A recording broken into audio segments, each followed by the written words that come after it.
Hello to all of my peeps. It's so good to see you here today from my chair. Episode 265. It is hot outside. I know.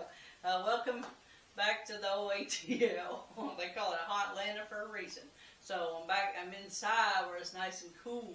And yes, I have my Georgia voter sticker on today. We had a primary, very important primary, and very proud to be a voter, a Georgia voter. And so I wear my sticker proudly. Grab your Bibles. Just a couple verses today. Honestly, it's going to be kind of a piggyback from last week because I just have some stories to tell. And I told one of my peeps, I'm like, man, I feel like I've been drowning in this topic of God's eternality. And I'm like, I got to stay in the same topic, but I need to add some spice to it, something different, come out of the deep end for just a little bit. But the last 8 episodes, we've been discussing God's eternality. I'm loving it. I don't regret it at all. I'm excited. God keeps giving me things here and there, and I'm going to keep giving them to you, even if it's just on the same topic. We hit it lots of different ways. But in Psalm chapter 90, grab your Bibles. Last week, this is kind of where we ended off. We talked a little bit about Psalm chapter 90, but Moses is praying a prayer. He asks God, teach us. Teach us. Teach us something very important. Then when Moses, throughout the chapter, as Moses shines a spotlight on how brief our lives truly are. If you remember Psalm 90 verse 10, the days of our years are 80 years and 10. And if by reason of strength they be 80 years, yet is their strength labor and sorrow, for it is soon cut off and we fly away. It's like, okay, 70 or 80 years, basically. And Moses is like, yeah, that's basically what it is. And then compared to what God, what he says in verse number 4, for 1,000 years in thy sight are but as yesterday when it is past.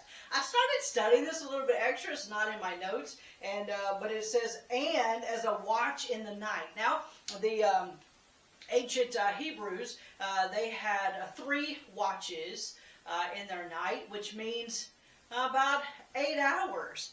So it's like, okay, we've been looking at this. It's like, 1,000 years, this has a day. So it's been like 2 days. Well, if you keep studying the verse and looking at it, it's like, well, 1,000 years is like, 8 hours, or a watch in the night. About 8 hours. It's like, oh my goodness, time is so different in God's eyes than it is ours.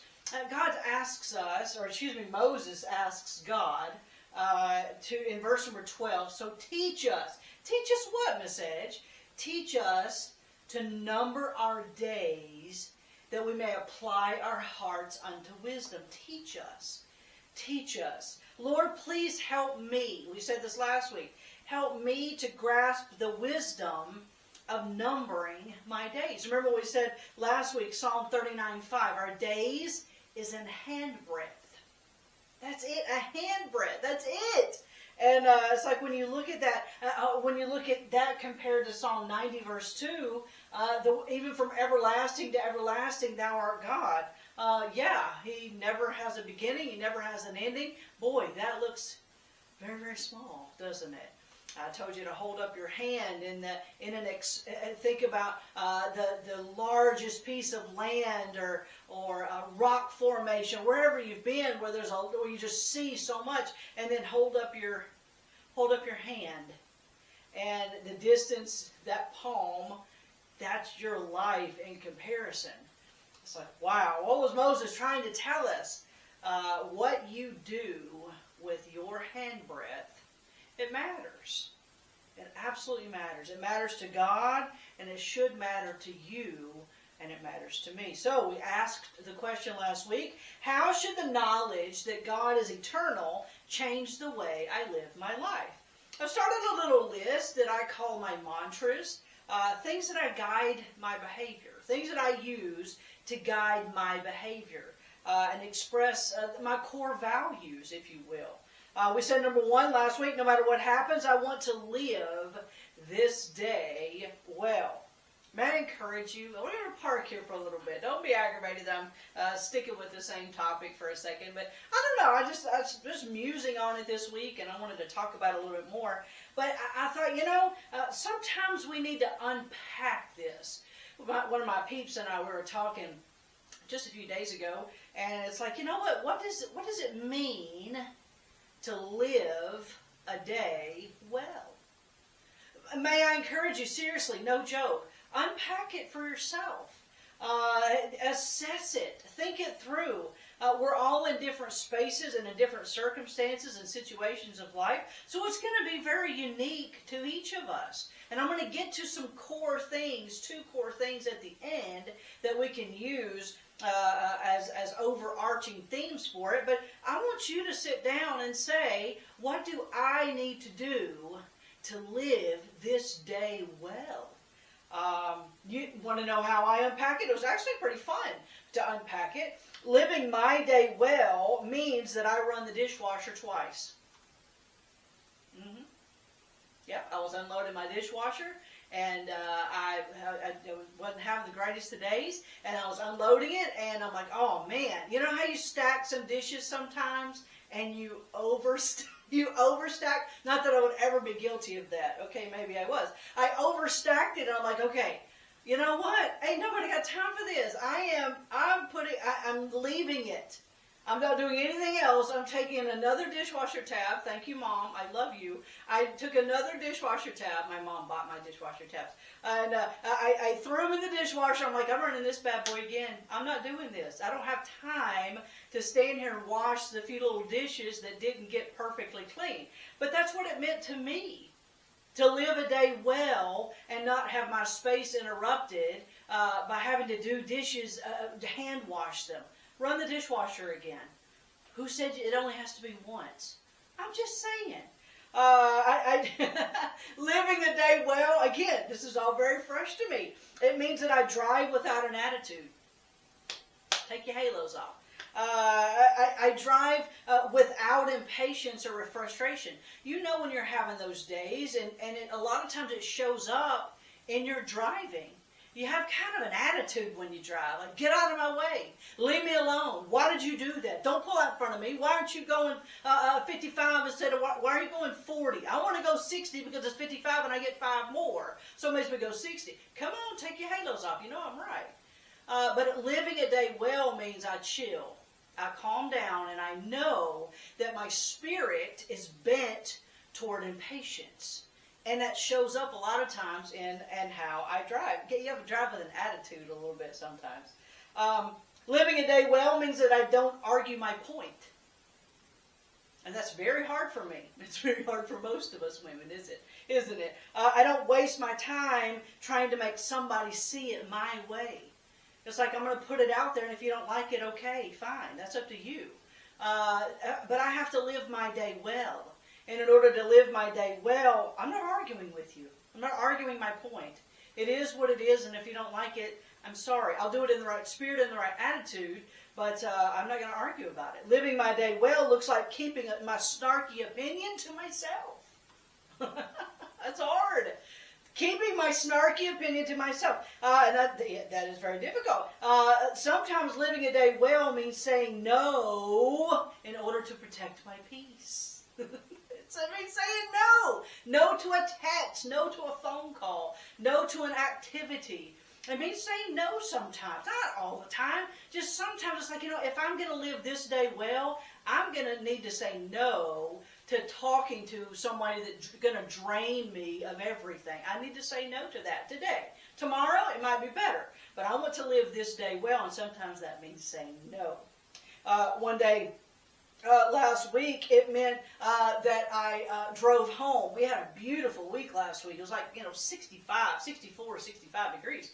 And I'm like, man, I need to live this day well and enjoy it. So I put all the windows down, I opened up my moonroof, and I did not care about my hair. I did not care about messing up my hair. And I turned up, I got me some good music. My alma mater, Charles Anderson College. They've got 3 new CDs out. Oh my goodness, I say CDs, albums. Go on the streaming platforms, YouTube, and it's on iTunes. Go listen to those bad boys. Turn it up, turn it up. Only One Life had one of my favorite songs on there. And turn it up, and I sang it as loud as I could sing it, yes, even at the stoplights, where people could hear me, and I didn't care. But that's what I needed to do to live my day well, so that when I got home to my handsome hunk of burning love, I had a right spirit. And look, I'm telling you, it's work. It's work some days. It's work to do this, to live a day well. If you don't care, okay, fine. Just sink in the mire of despair. But it's going to take work to live a day well. It meant pulling out a track and handing it to a lady, even though I didn't want to talk to anybody at the moment. You know how you are. You want to get in and get out. I want to get in this store and I want to get out. But I caught myself. I was like, oh my goodness.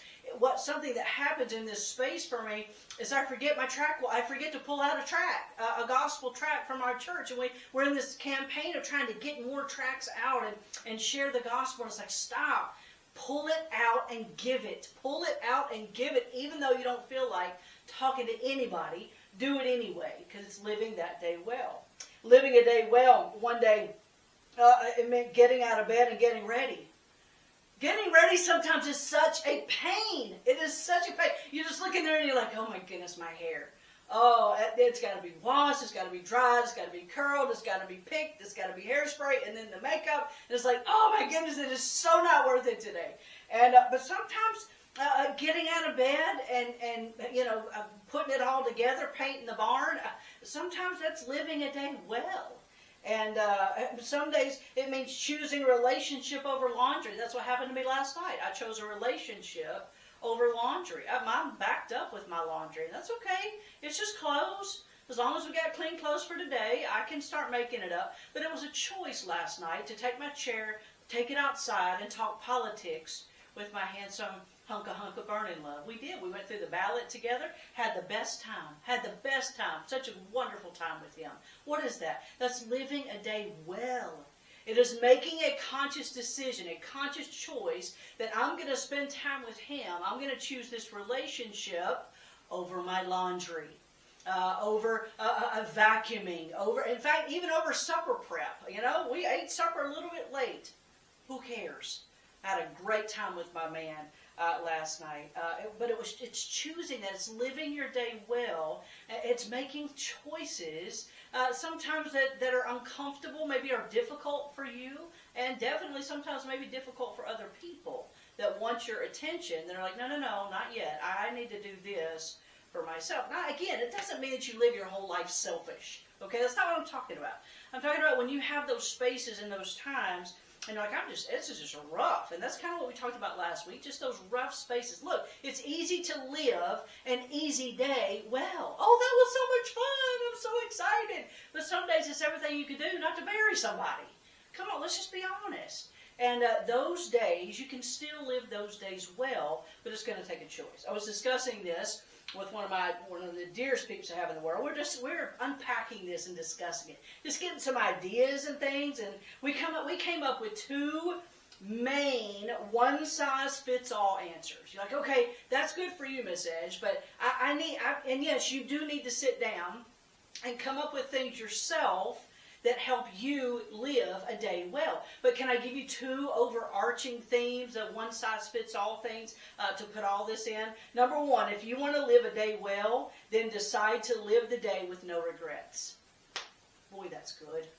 Decide to live this day with no regrets. Make choices throughout the day that have no guilt, no shame, and no apologies attached to them. Yeah. Live the day with no regrets. What are you going to do? What are you about to do or not do that you're going to regret at end of day or regret 3 days from then? And then number 2, do the next thing that God puts in front of you. Elizabeth Elliot said that. Do the next thing that God puts in front of you. Whether that's making your bed and brushing your teeth or navigating a busy household, do the next thing that God puts in front of you. So live the day well by tackling that next thing and that God puts in front of you, and live the day without regret. So how do you live a day well? Unpack it for yourself. But use those two overarching things. We'll discuss another one next week. Don't forget, Lydia at 11 and her journey to her main catch spring. It's going to be amazing today.